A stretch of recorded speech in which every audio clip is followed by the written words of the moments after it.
Welcome back to Pipeline Trading. I just spotted some major confluence on the Bitcoin chart, Dan. This is something you need to be paying attention to.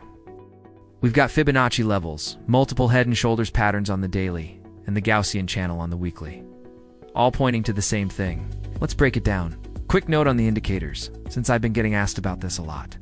Green is the 10-day moving average, blue is the 20, red is the 50, and the orange dotted line is the 200-day. For intraday trading, I'm watching for the 10 crossing above the 20, with price reclaiming the 50 on the 5-minute. That's where I start looking for bullish setups, especially when executing on the 1-minute. But zoom out, because this is where it matters. We're forming a clean head and shoulders pattern.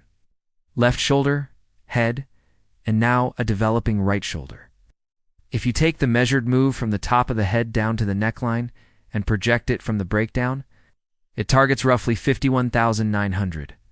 That level isn't random, it lines up with a previous bull flag from August 2024. That makes it a high interest zone. Now it gets more compelling. Within this larger structure, we're also forming a second potential head and shoulder. A pattern within a pattern, both pointing lower. No matter where this right shoulder completes, the measured move continues to suggest downside pressure. Now, let's stack confluence. Pull a Fibonacci retracement from the low to the high, and everything starts aligning. The 0.618 is your first key level.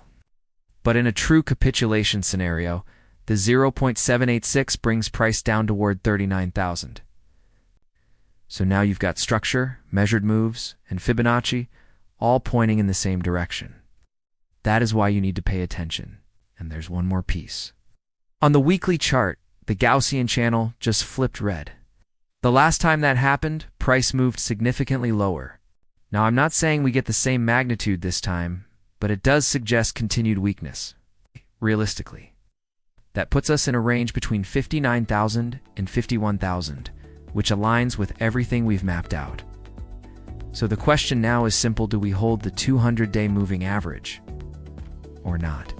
Because that will determine what comes next. If you found this helpful, subscribe and hit the bell icon to stay connected. As always, stay disciplined, trade with intention, and God bless.